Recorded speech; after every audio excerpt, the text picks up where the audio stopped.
wa mwana nawe wigeze kujya kwa Rweme avuga ko, yinjijwe mu biyobyabwenge n'abantu bakoranaga, atangira kubinywa ashaka aranabicuruza, baje kumufata hitambika mukuru we, none uwo mukuru akaba yarahaniwe icyo cyaha, akatiye imyaka 25. Aho umwana abimenyeye afite romoru, afite arababaye ko mukuru we amufungiwe, arababaye ko atamubonera ingemu, arababaye ko aranatekereza ati "Ese ko nanjye nkuze byagenda bite ngo mpanirwe icyaha cyanjye?" Bakunzi ba KOP Karegeya Omar Pano, twongeye kubasuhuza dushimira Imana Subhanahu wa Ta'ala, Mwenyezi Mungu, Muremyi wa byose, watuvanye kuri kano akadushyira kuri kamera, aho twavomaga amafaranga, aho twavomaga amazi turavoma amafaranga. Mbifurije ishya n'ihirwe abameze neza, abafite ibibazo, namwe mwizere Imana, ubwoko bw'Imana.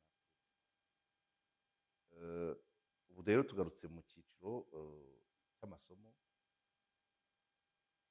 Hari ibiganiro byinshi biba biba birimo amasomo byinshi cyane byinshi. Nihanganisha abantu baba bampamagara bakeneye ubuvugizi, damu uri mu Gakenke ufite ubumuga, maze igihe ndapanga bikanga nkamwihanganisha ariko bizakunda. Narebye ikiganiro cy'umugabo witwa Ndakaza kuri Kwezi TV, havugwamo umuntu, uriya muntu uvugwa nanjye nari narigeze kumwumvaho, ibijyanye n'amasambu,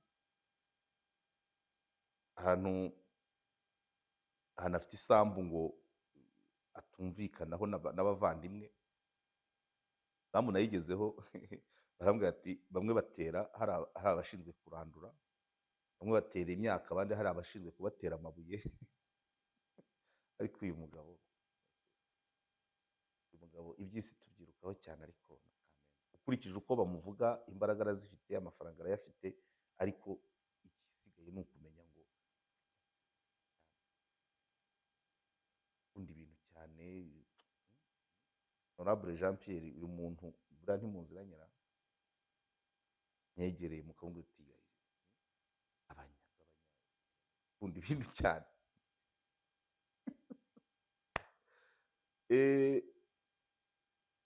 Ni byiza ko ibintu bitangazwa abantu bakaganira bakungurana inama.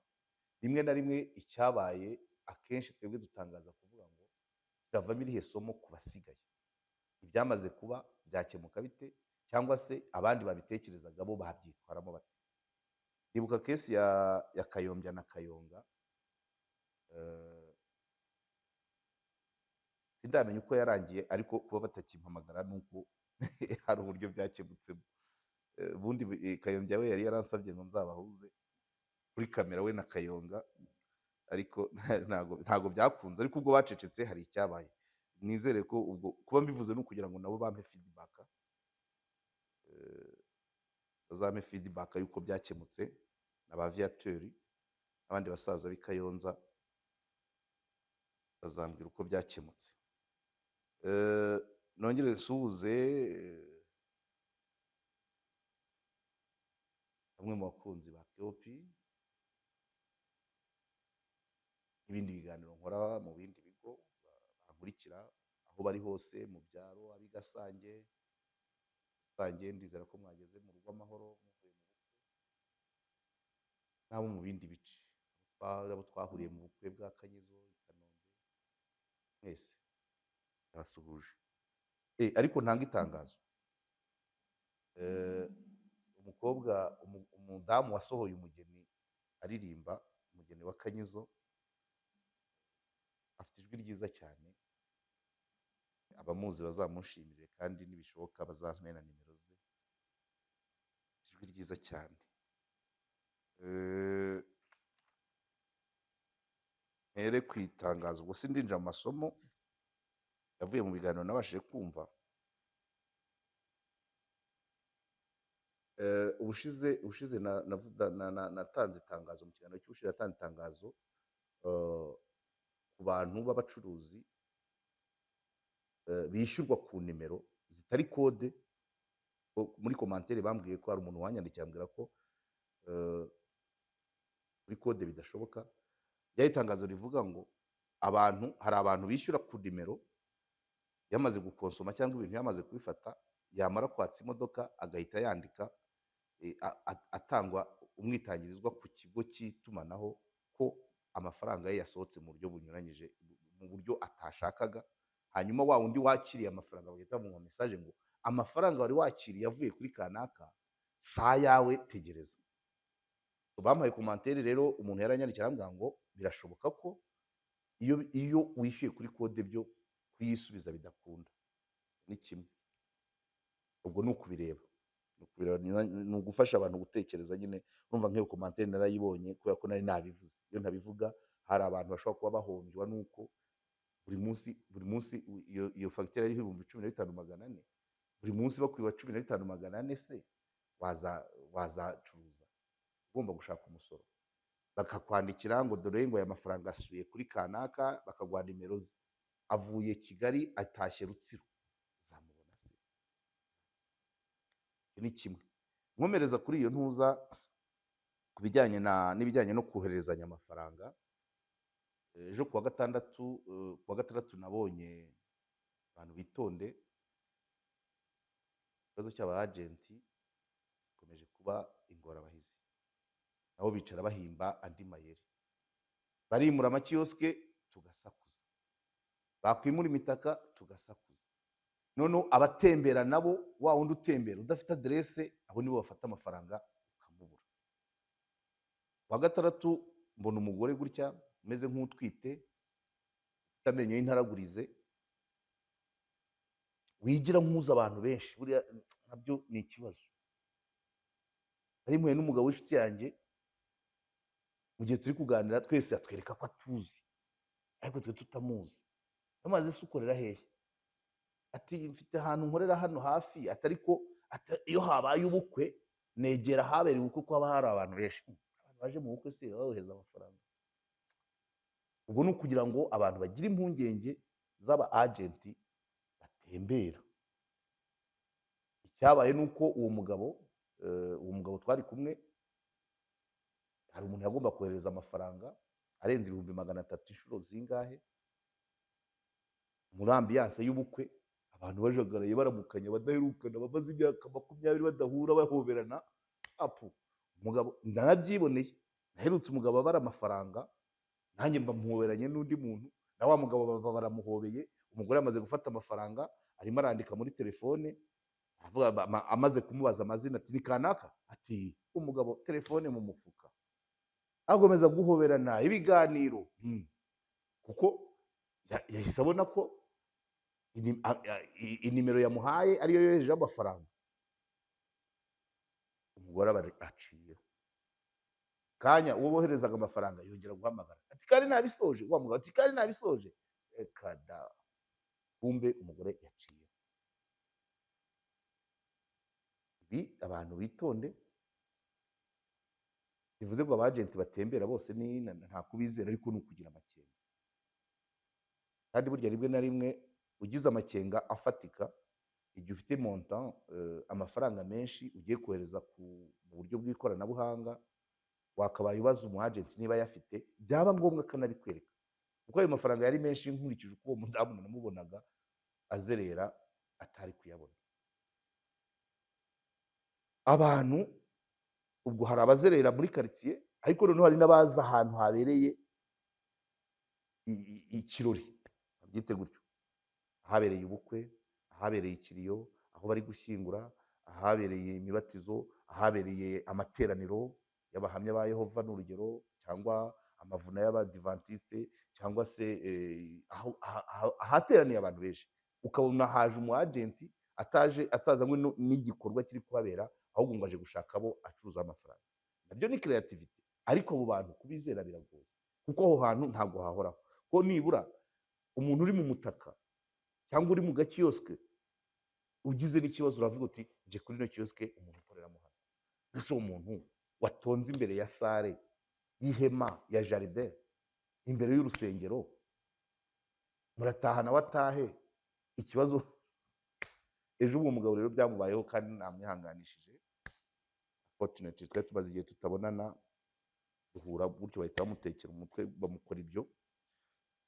Ibyo ni ukugira ngo abantu bajye bagira amakenga, ubundi hari amafaranga monta runaka rwose, ni uko nyine nabyo ndabyumva, puresha y'ubukwe, ambiyanse y'ubukwe ukuntu iba imeze, nta muntu uba uri hamwe. Nanjye ubwanjye gukora urumva ari nkaho nari ntashye ubukwe bubiri, na telefone yanshiriyeho umuriro, ntangira guhamagara ikanga, umuriro washizemo ntabizi, kubera iyo ambiyanse y'ubukwe. Muri iyo ambiyanse rero abantu bashobora guprofita uko kurangara kw'abantu baba barimo, mu mutwe haba harimo ibindi, ariko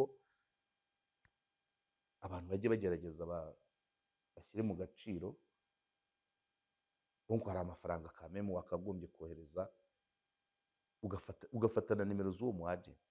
None iyo ari ukohereza atari no kuvuga ngo ni wowe, nibura ka message karasona, uri kohereza undi muntu uri kure, wenda nawe ararangaye ntahise asoma message, agiye kukubwira ko amafaranga atayabonye nyuma y'isaha, wa mu agent ambulant yagiye. Ayo nguko. Ubwo ndimo nderekana utubazo turi muri sosiyete, ntabwo ndagera ku kiganiro nyirizina. Hari abandi nita biyaka imbabazi. Biyaka imbabazi, burya gufasha ni byiza pe, birananezeza, ariko hari igihe ufasha umuntu udakwiye. Ndashima umaze iminsi avuga ukuntu ushobora guha umuntu amafaranga akubwira ko ashonje, akayagura icyuma. Iyo ubimenye birakubabaza, ntabwo wari umunezero, umufashije kwiyangiza. Ariko ndasa ku ntego, hari mugenzi wanjye mu karere ka Kicukiro, yabonye umwana amugirira impuhwe, avuga ko afite ikibazo cy'inzara n'aho kuryama, amujyana mu rugo, aramugaburira, arakaraba, aramesa, araryama. Hamaze nk'iminsi 3, umwana bamwizeye, arasohoka, aratembera ku manywa, umwana asigara mu rugo. Ye baba we, arapakira, ariko arapakira, igikapu aracyuzuza, imiguru 3 y'inkweto, amapantaro, amashati, amakote, aracyuzuza, umwana acaho. Impamvu mwise biyaka imbabazi, ubwo biraca intege abandi, kugira ngo ugirire umuntu ntumenya ngo ese nibyo koko cyangwa se ashobora kuza akakwiba. Nanjye byigeze kumbaho, umukobwa ari nimugoroba, ati nabuze aho ndara kandi banyirukanye ku kazi ko mu rugo, nanjye ndagafite. Araza nawe, yamaze iminsi 3, tugiye mu bukwe, ebana maze si ugusopa we, imyenda yose, imyenda y'abana arapakira, agira gute. Abo bantu rero ibyo bituma n'uwakabaye afashwa aburiramo. Rero abantu kugira amakenga, simbizi uko byagenda, ntabwo ndabimenya niba, simvuze ngo abantu bareke gufasha, ariko ari amafaranga 1000, 500 bikagenda, ariko kuvuga ngo uramuzana mu rugo ngo azarye, uzana akaba arimo ararekinga, areba aho azanyuza abajura, uzana akanga kuhava, uzana agafatwa n'igicuri, ugasanga ikibazo kibaye kinini kurusha uko wagitekerezaga. Simbizi, ubwo muzamfasha, ariko abantu babyumve. Cyokora abo bantu bose nanone reka mbagire inama, ari uwo mugore wibye ayo mafaranga y'uwo mugabo, ari uwo mwana wibye imyenda ahantu yari yahawe icumbi n'ifunguro, abo bose ni babandi ugeraho ukazajya ukabona baratoragura amashashi, ukabona bagiye induba kurya imyanda. Kubera iki? Ingaruka z'ibyo. Ugira nabi byanze bikunze, ejo ukayisanga imbere, wagira n'ineza ukayisanga imbere. So reka twiyatakire. Undi suhuza ni Amag the Black. Ejo bundi numvishe indirimbo ye yitwa Ruhinja. Najyaga nyumva, ariko najyaga nyumva simenye ikivuga. Amag the Black aririmba ngo ruhinja ruhinja, avuga ati waje ku isi, uyu mwana ukivuka ahita arira, avuga si hakanageraho akavuga ati iyo utagira nyoko ngo akonse noneho wari konswa n'isi, ibintu nk'ibyo. Indirimbo nakunze cyane, si ubwa mbere nari nyumvise ariko rimwe na rimwe. Twinjiye mu kiganiro nyirizina, amasomo, hari nari maze iminsi mbibabwira, numvaga nzabikoramo ibiganiro byinshi ariko reka mbihurize mu kiganiro kimwe. Ndahera ku hari amasomo nakuye mu kiganiro cy'umudamu witwa Dafroze yakoze kuri radiyo Inkoramutima. Hari umwana wakoze ikiganiro kwa Rweme, Mbabazi Rweme, n'umugore witwa Joseline ndakeka. Ibyo reka tuze kureba amasomo ari muri ibyo bintu hanyuma dusoze. Mpereye kuri Dafroze. Dafroze ni umukobwa, ni umudamu uvuka mu karere ka Gisagara mu murenge wa Save. Yavugaga ukuntu yavuze inzira ndende yaciyemo, igiye irimo amasomo. Icya mbere ngo yari umupantekoti ariko abona umurihira ajya kwiga gusuka yibesheho. Atangiye gusuka kubera ko ibyo asuka, gusuka mu bapantekoti batabyemera, bimuviramo kwirukanwa. Abyumva adini kwirukana umuntu kubera ko yize umwuga kubera ko yize gusuka ntige gukora amandazi utayarya. Icyo ni icya mbere, icyo ni isomo rya mbere. Ntibikwiye ko wirukana umuntu mu rusengero kubera ko yize umwuga. Mbese uzakunda ko asabiriza? Uzakunda se ko aza muri korari atambaye umwenda muzima ngo kubera ko yize gusuka? Icyo gusa ndamwirukanisha. Ntibyaciriye aho. Muri kwa kwirukanwa kwe baba bamuhaye isi. Ari umukobwa muzima, umupantekoti, ajya i Butare ajya gusuka. Muri kwa gusuka ngo ibikoresho abantu yabiguraga ku muntu w'umugabo w'umusore mwiza uva za Nyaruguru. Wa musore amubeshya urukundo cyangwa se amwemerera urukundo, ariko umugabo yari asanganywe undi mugore. Ibikomere yavanye mu gipantekoti ko bamutenze kubera gusuka, ahita ahinduka uwa hano. Donc byose byo gusenga bimuvamo, ya mitego yakwepa akajya mu rusengero agiye kumufata, aba wa mugabo amugize umugore, buri mwaka akabyara. Aza kumenya ko yamenye ko uwo mugabo afite undi mugore, deja afite inda ya kabiri. Umugore aza kumwirukana mu nzu, amubwira ati mvira ku mugabo, mvira mu mitungo. Nabwo ahava afite iya gatatu.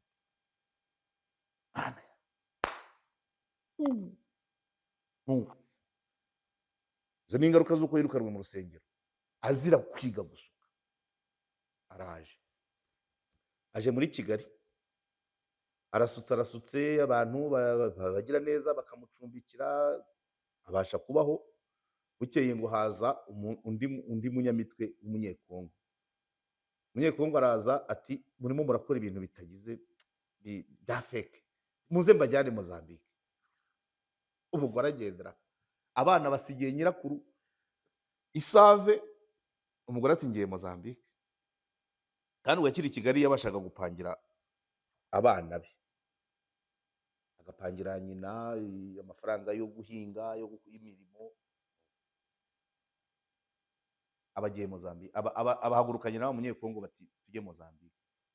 Ariko umunyekongo akaba ari umutekamutwe watekeraga abantu imitwe, avuga ko atubura amafaranga, agahita agenda yimuka. Uwo atuburiye yayabura, yatangira kumuhiga akimuka. Ati tujye Mozambique. Bahaguruka i Kigali, banyura Rubavu, bava Rubavu bajya Bukavu, Rubavu bambuka i Goma, bava i Goma bajya Bukavu, bava Bukavu bajya Baraka. Noneho mu muryango, aho kugira ngo bageze iwabo wa muhungu, umuryango ugira ngo ni umugore azanye. Imico yaho rero ngo bamukoresha uburetwa, imirimo yose barayihagarika, bayiharira we. si ugukora, si ugukora. Wa mugabo agwa mu ikosa, aguye mu ikosa baramufunga, bamufunze umugore ajya kumusura aho afungiye, ahasanga umusirikare uvuga ikinyarwanda.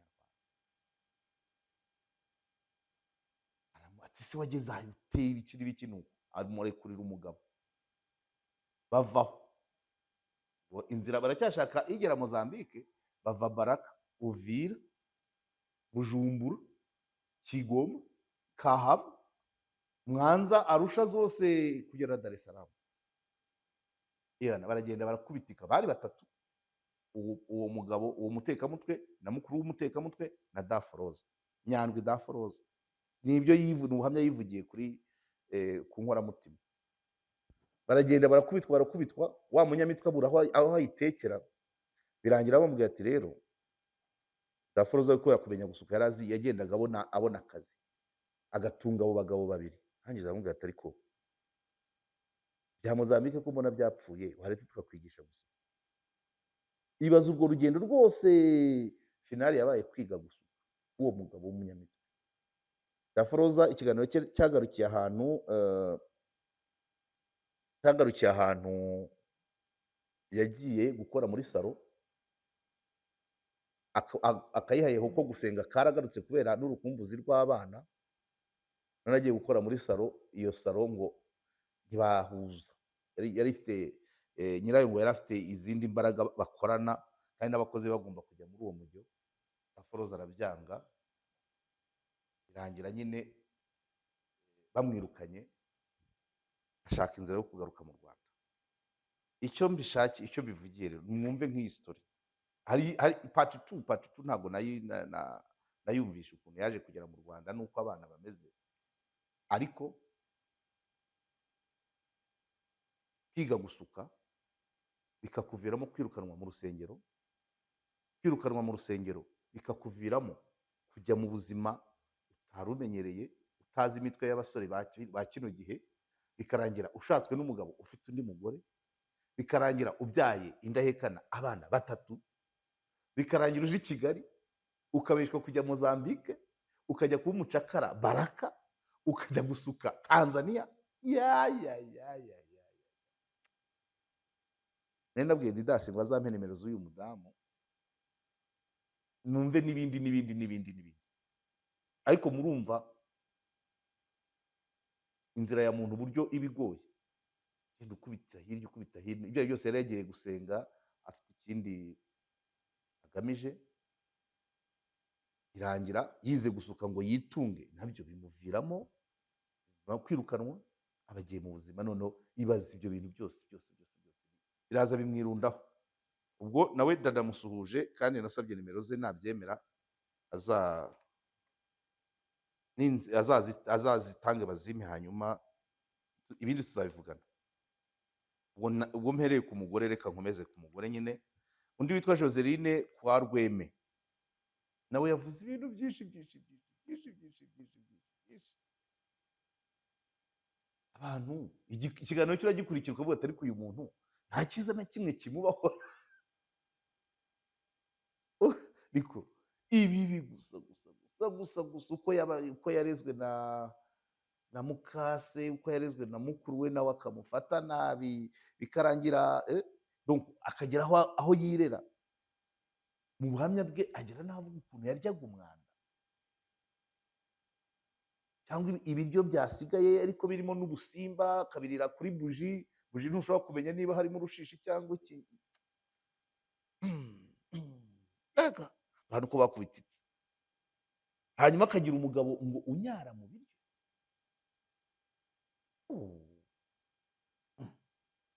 Abantu ko bakubititse, hanyuma azakorerwa n'umuntu ngo yaciye mu buzima bwinshi. Hari aho ngo yari afite akazi mu mujyi wa Kigali, ariko akora cyane ananirwa. Rimwe rero ngo arwara isereri avuye kurangura, ya sereri imukubita mu muhanda, amakesi arameneka, agira ubwoba bwo gusubira kwa nyirabuja, aratorongera. Atorongeye arerwa n'umusaza wari ufite ubwandu, umusaza agashaka kumwanduza, ariko nabyita biranga amubera ibamba, hanyuma birangira wa musaza amucuruje, amushakira amushakira umugabo, uwo niwe babyaranye. Urumva harimo icyo gushaka kumwanduza, harimo icyo kumugurisha niko navuga, hanyuma akagira n'ibibazo yagiranye na mukuru we, ari uwo muri Gatsibo ahegereye parike, ari mukuru we wo mu Cyahafi, ari uwo musaza wa ntuza, donc nta hantu na hamwe ushobora muri paje ye nta hantu na hamwe wabona akantu k'akadirishya ko kuvuga ati wagize amahirwe. Umugabo babyaranye niwe ngo wajyaga yishyura amabandi akamutega, hari n'aho avugamo ko yigeze gutegwa n'amabandi amwambura telefone, agiye kuri wa mugabo babyaranye ayisangayo.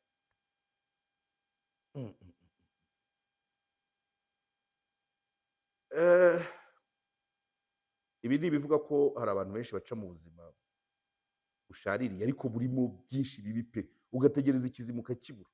Wize pirimeri ntuyirangije, uje i Kigali ntufite aho uryama, iyo ugiye kwa mukuru wawe akuraje hanze cyangwa arakugurishije. Sosiyete irimo ibikomere byinshi, igoye, irimo ibikomere byinshi, hari abantu benshi bakubititse. Nibaza ko tujya tugira challenge muri kano kazi y'ibintu bijyanye n'ubuhamya. Nanjye hari igihe nigeze kujya mbona ntabibona neza ku bantu batanga ubuhamya kwa Mbabazi, ariko finaruma nza gusanga nabo ari ubundi buryo bwo kwivura, gusa wenda kuri kamera byo ntabwo bimacinga neza, ariko kubivuga nanone hari icyo bigabanya. Abantu bafite imitwaro kweli. Ubwo kwa Gerard natangiye kubitekereza ukuntu igihe yakiraga umukobwa wavugaga ko yaryamanaga na se. Ni ukuvuga kwatura ibintu biri negatifu ku muco biragoye kubyakira, kubitangaza, ariko n'uwo muntu nawe hari umutwaro aba agiye gutura, ari uwo kwa Rwebe, hari ari uwo wavugaga ngo se yaraforotaga ngo forote akanamuhamagara, ari uyu Joseline, hari n'undi wavugaga ko nawe yaryamanaga na nyirarume. Ibintu tugomba kwigaho icya mbere byo pe, usibye kuba byaruhura ubivuga wenda bikungura n'ubitangaza, ariko abasigaye abagize umuryango w'uvuga, ari abana, ari abavugwa muri icyo kibazo, ni iyindi challenge ikomeye cyane, kuko byanze bikunze kuba byavugwa byo bigomba kuvuga, hagasigara wenda kumenya kuba byatangazwa. Ariko abantu abarimo n'amasomo, hari n'ubuzima bumwe umuntu ashobora gutangaza bugafasha abandi kuba babasha gukumira, bwo kurerwa par experience. Abantu benshi, abana b'abakobwa benshi bagiye barerwa mu ngo zirimo abagabo bonyine, cyangwa se zirimo abagabo bonyine, cyangwa se abagabo bafite abagore, ariko n'ubundi benshi haba izo tentative zo gushaka kubafata ku ngufu. Hari n'abagerageza gufata abo bibyariye, ibyo ni ikibazo. Imiryango, abantu bakagiye inama, ubundi urwo rugo nuko nyine sosiyete abantu baba babaye ba nyamwigendaho. Ibyo ni ibibazo biba byakabaye bikemurwa, uwo mwana akaba yavanwa muri izo kondisiyo agashyirwa mu zindi. Umuryango ngomba gushimira abantu twari tuziranye. Umugabo ubwo yari atangira gushimashima agakobwa ke karangije segonderi, abagize ab'umuryango wo kwa nyina bahise babatwara, uwo mugabo bamusigira akana k'agahungu kakiri segonderi. Nk'abo ngabo urumva bafashe umwanzuro. Ariko se nk'uyu nguyu niba ari Joseline, icyo gihe kuri uwo musaza wibana ntabwo byari gupfa gukunda. hari n'undi nawe wanabimbwiye nawe wananiranywe na mukase, agiye kwa nyirasenge umwe asanga afite abana benshi, agiye kwa nyirasenge wundi umugabo akamutereta, umukobwa yabyanga agakubitwa bakamuhimbira ibyaha. Abo ni abantu bagendana ibikomere, n'abandi. Ariko bajye babiganira, babiganirize abavandimwe, babiganirize inshuti. Hari kuri kamera bagabanye, kuko yego bikurura amarangamutima. Kuba umuntu wambwiye ino nkuru ya Joseline yarambwiye ati ariko uriya mugore ati ukuntu ari mwiza, ati ariko mu mateka ye ushakamo icyiza ukakibura. Agera aho anambwira ati buriya unamushatse waba uzanye ibyo bibazo nawe ntiwazabikira. Ariko se nanone gushaka nubwo ari mwiza yakwisiga akajana akubwira ngo yariye umwanda, akubwira ngo yariye ibiryo banyayemo, akubwira ngo yariye imisigi irimo ubusimba, akabibona bwakeye, biba bivuze ngo imbere he hahise hafunga. Niyo yasenga akajana ayo mateka ntabwo ashobora gusibangana kuri we. Nicyo cyakabaye cyiza. Simbizi wenda abo rimwe na rimwe abo ubuhamya tuba twakira ko umuntu yabanza akagira akavuga ati iki ngiki ukihorere. Yewe hari uwo nagiye gusura muri Nyabyunyu, ndavuga nti mu byo uvuga cya nyokora umukihorere, uvuga ibindi nta kibazo bazakireba. Olivier twari turi kumwe, ndavuga nti ibintu byo kuba wararyamanye na nyokora ntabwo mbishaka kuko ubwabyo ntibyemewe. Uwo nyokorume arahari, aragenda, ejo ashobora kwinjira mu kabari cya kigabo.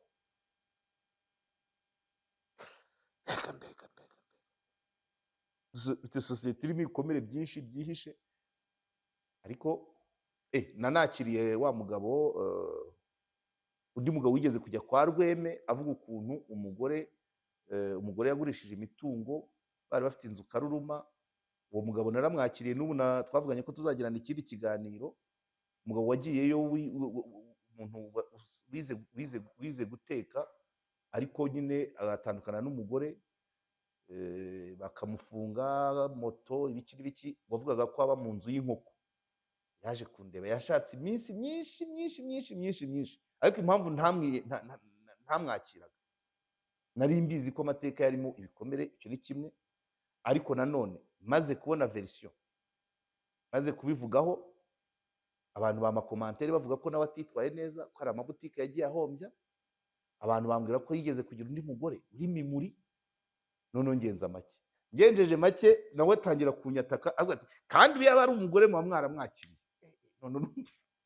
Rero irangije yaranyandikiye ati kuki ngewe utanyakira kuri kamera kuri KOP, ubu iyo aba ari umugore ntuba waramwakiriye. Numva atangiye kuzana, akoresheje arume rude, atangiye gukoresha ibitwaro biremereye, ibitwaro kirimbuzi. Ndamureka. Noneho nyuma arakomeza aresista. Ngeze aho ndamwakira, arambwira ati mvuye Zindiro n'amaguru, haruguru yazamu. Ava ku Izindiro ansanga ku Badezami kuri SKFM, avuye haruguru yazamu n'amaguru.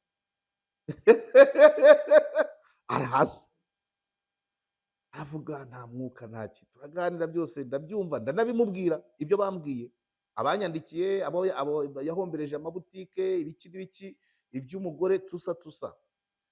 Hanyuma dutandukana, nari mfite utunote tubiri tw'igihumbi, muha igihumbi.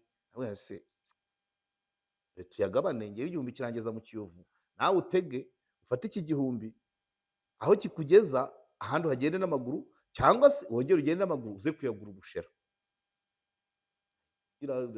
Ati ahita ashakamo motari. Namuciye wari adisikita na motari, amubwira ati 500 kugera Kimironko. Ubwo kandi twari ku karere ka Kicukiro. Umumotari araseka. Ubu naramwakiriye, yananyemereye ko tuzakorana iki kiganiro, ariko ni ukubigendamo gakeya. Biragora nyine abantu baza bakavuga ubuzima bwabo. ntabwo baba babihimbye, ariko rimwe na rimwe ugasanga hari ibiza bitanga bica intege, niko nabivuga, bica intege kuko hari aho ugera ukagira ngo nta bantu bagihari kandi bahari. Nabo tugomba kuba tukagenza makeya n'abavuga ibizima tukabakira, ariko abantu bafite ibikomere ni benshi. Hanyuma rero kansoreze kuri wa mwana nigeze kuvuga, umwana nigeze murihangana ikiganiro nagihaye ango nyinshi kubera ko igihe gishize ni kinini, reka mbivanire mu nzira rimwe. Wa mwana nawe wigeze kujya kwa Rweme avuga ko yinjijwe mu biyobyabwenge n'abantu bakoranaga, atangira kubinywa aranabicuruza, baje kumufata hitambika mukuru we, none uwo mukuru akaba yarahaniwe icyo cyaha, akatiye imyaka 25. Aho umwana abimenyeye afite romoru, arababaye ko mukuru we amufungiwe, arababaye ko atamubonera ingemu, arababaye ko aranatekereza ati ese ko nanjye nkuze byagenda bite ngo mpanirwe icyaha cyanjye. Nibyo ibyo nari natanzemo umukoro ku bantu benshi b'abanyamategeko, nk'umuntu yafungirwa icyaha kitari icye, ese nyiracyo iyo amenyekanye bigenda bite? Ese urubanza rwasubirwamo? Ese umwe yagenda akarangiza icyiciro, umwe yarekurwa nyir'icyaha akagenda agakomerezaho ibindi? Sinzi uko amategeko abiteganya, eh, sinzi uko amategeko abiteganya biramutse byabaye, ariko byanze bikunze hari ibishoboka. Hari kesi nigeze kumva, y'umuntu ufite ubumuga bwo kutavuga. Umwe yari afite ubumuga bwo kutavuga, aburana nta mwavoka w'amarenga afite, akatirwa imyaka, yari yakatiwe 3, kugira ngo ni data nakuye muri Nidoro. Hanyuma biza kumenyekana ko yarenganye, bamushakira umwavoka w'amarenga, urubanza rusubirwamo aba umwere. Icyo gihe ndumva muri iyo periyode banambwiye n'indi kesi yari Nyanza, nayo y'umuntu wari warakatiwe 10, ariko bari mu nzira yo kurusubirishamo kugira ngo agire umwavoka umwunganira mu buryo bw'amarenga, kugira ngo kominikasiyo y'umuburanyi n'umucamanza ibe, ariko uwo nguwo ashobora kuba yarahise apfa urubanza rutabaye. Ibi bibaye bigenda bite ufite? Njyewe ntabyo nzi, ntabwo usize amategeko. Bibaye ko umuntu afungirwa icyaha kitari icye, hanyuma nyuma nyir'icyaha akazamenyekana, bigenda bite? Amasomo hari donc abantu bari hano bigenda bite? Ni kimwe. Kandi ndabizi neza ko hari abantu benshi no ku rwego rw'isi. No ku rwego rw'isi hari igihe bajya bavuga ngo umuntu amaze imyaka runaka, ariko icyaha afungiye either nticyabaye cyangwa se we wagikoze. Hari abafungirwa abantu ngo kwica umuntu, wa muntu akaboneka. Genda bite? Ko ndibuka hari kesi yabaye mu gihe cya Gacaca i Bugesera, hari umuntu ngira ngo yari n'umusirikare mukuru washinjwaga urupfu rw'umuntu, noneho kuri finali baramubaha wa muntu, baza kubwira urukiko ko uwo muntu ari muramu wabo kandi ariho. Ariko uwo yaburanaga ataha muri Gacaca. Uwo nguwo arawusimbutse, ndavuga umunyururu. Hari undi muntu nawe wafunzwe azira umuntu, ariko biza kugaragara ko umuntu ariho mu bya Gacaca. Hari n'ibindi nabyumvise muri Covibare. Covibare ntabwo ikibaho, nawe byajyaga gusa nk'ibyo. Hari undi muntu nawe bakunda kumbwira, ariko nyir'ubwite ntabyiyemerera, naramwibarije arahamakanira, niyo mpamvu ntari buvuge izina. Umuhungu yateye inda, yari umushoferi, ngo atera inda umukobwa w'umukire. Umukire kubera kutabyishimira, yohereza umukobwa hanze kure, ajya kurega ati umwana wanjye namubuze. Barebye basanga aherukana na wa mushoferi wamuteye inda. Hanyuma umushoferi araburana, aburaho umukobwa, ariko urumva bari bamuburishije. Umuhungu baramukatira, aragenda akora uburoko. Aburangije wa mukobwa aragaruka, yaranabyaye. Umuhungu ati ati umuntu nafungiwe dore nguriya yaje. Icyo nzi ni uko abantu benshi bamugiriye inama baramubwira ati ariko se aho yari yaragiye urahazi? Nasubirayo se? Ba- Bakavuga ko umwishe bwa kabiri. Okay, akabi gasekwa nk'akeza.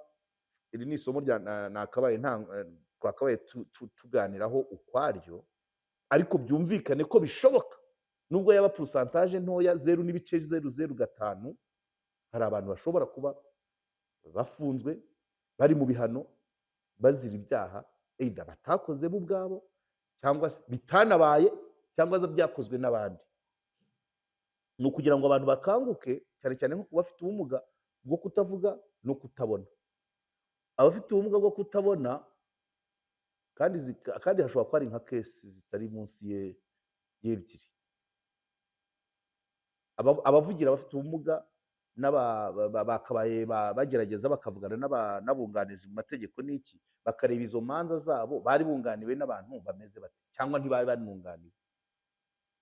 Hanyuma abafite ubumuga bwo kutabona bwo kutavuga, amarenga atumvikanyweho, kimwe gishobora kuvuga ikindi. Kese ebyiri nzi numvise nako z'abafite ubumuga bwo kutabona.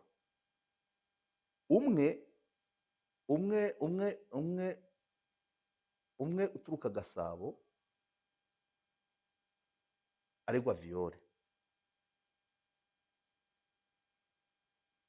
Wa Gasabo wa viole ni ufite ubumuga bwo kutabona, kutavuga. Noneho ajyamo kubera amageste yabaye make. Ariko hari undi numvise umugore yashakaga kwikiza umugabo we yari afite ubumuga bwo kutabona. Arangije amutega umwana mu buriri.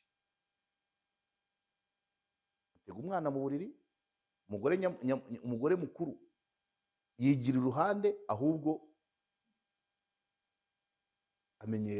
amenyekanisha ko umugabo we aryamanye n'umwana. Uwo nguwo ashobora kuba akirimo. Bivuze ngo abantu bafashe umwanya bakabitekereza, niyo wagenda cyane cyane abafite ubumuga bwo kutavuga n'ubwo kutabona bari muri gereza, hagira abantu yaba Nidoru n'indi miryango na UPHRS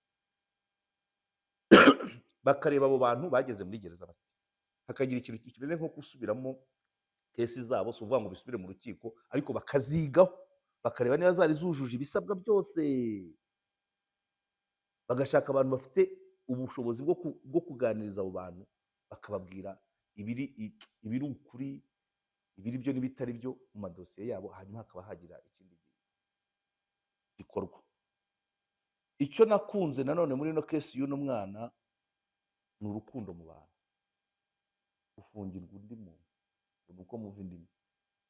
Mu gihe tuzi kesi nyinshi umuntu aba ari mu bibazo, abagize umuryango bakamwitakana cyangwa rimwe na rimwe bakaza bazana data zigushyirishamo. Uyu muhungu ufungiye ukatiye imyaka 25 yaratsimbaraye ati ntabwo mutwara murumuna wanjye aracyari mutoya, yewe ngiye mbega urukundo ruzagaruka ryari? Nizere ko hari abandi barufite. Ufungirwa murumuna wawe, urukundo rudasanzwe. Sinzi uko nabivuga. Naherukaga kubivuga ku gihe cya Prince Kid, wa mukobwa akiri umukobwa, umugore we akiri umukobwa ajya gushaka ibimenyetso bikamuviramo nawe gushyirwamo ndani. Mu rwego rw'amategeko, abayiga, abayashyira mu bikorwa, badufashe tumenye iby'ibi bintu. Ni kesi umuntu yafungirwa icyaha kitari icye cy'undi, cyangwa cyakozwe n'undi, cyangwa kitanabaye ditu.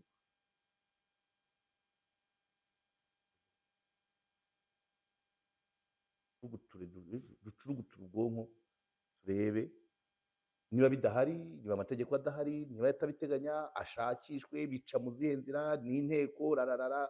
Ibyo byose ngewe meze nk'ikisi nk'uri mu iyo ngeze mu mategeko mba meze nk'umuntu widumbaguza mu mazi atazi koga kuko nta na kimwe nzimo, ariko izo kesi urazireba ukabyibaza bigenda bite, bizagenda bite. Anyway, ubwo navangavanze mwihangane, ngarutse iyo ngeze kuri kesi y'abafite ubumuga, hari abandi bantu bari kumpamagara muri ino minsi nabahaye gahunda y'icyumweru gitaha, hari couple y'abantu bafite ubumuga bwo kutavuga, umuhungu n'umukobwa barabana, ariko bakaba mu nzu ya nyina w'umuhungu. Noneho nyina w'umuhungu ngo akicara abwira umuhungu ngo yirukane uwo nguwo udafite ubumuga ngo amushakire utamufite. Ibi ndabivuze kugira ngo ba Karangwa François Xavier ari ba Damascene bo muri Nidoru abantu bose babyumve. Umunsi nakiriye abo bantu cyangwa se umuntu utanga detaye bazabe bari tayari ngo aba bantu twabafashe iki. Umuhungu akundana n'umukobwa deja ngo baranabyaye, ariko nyina w'umuhungu arashaka ko birukana wa mukobwa ngo kubera ko afite ubumuga bwo kutavuga, noneho ngo amushakire utabufite. Aba bantu bakeneye nabyita ngo iki, ukurenganurwa kwa moteri, bagomba bakeneye umuntu ubaba hafi akabereka imirongo, cyangwa se ari ukubahuza n'uwo mukecuru nyir'inzu kugira ngo abafatirana kubera ko baba mu nzu ye, ari gushakirwa ubushobozi bagashakirwa imirimo bakaba bajya mu yabo, kuko umuhungu aratsimbaraye ntashaka kurekura, ntashaka kumva nyina, ariko nanone nyina namwirukana mu nzu kubera ko atunze umugore abana n'umukobwa adashaka, nabyo bizabatera kubaho nabi kandi deja baramaze kwibaruka. Muri make mwihangane, ubwo ntabwo reka ikiganiro nkisoreza aha ngaha, kuko ikigaragara cyo sosiyete yacu irimo ibintu byinshi cyane, ariko bigomba kumenyekana, abantu bakabivanamo amasomo, bakabivanamo inama, naho byagera tugasanga nta nzira yo kugira ngo bikemuke, bakayishaka, yaba iyo mu mategeko, yaba iyo mu mibanire, yaba iyo mu buvuzi, yaba iy'ubujyanama, puruvike nibura ku bibazo bya sosiyete igizwe n'abantu, ntabwo yakabayemo ikibazo kiburirwa umuti, abantu babihaye umwanya bakabitekereza. Mwakoze cyane rero, mwihangane narondogoye, ntabwo ariko biruta gusiba, ntabwo ari kimwe no kugira ngo mumare icyumweru nta kiganiro mwumvise.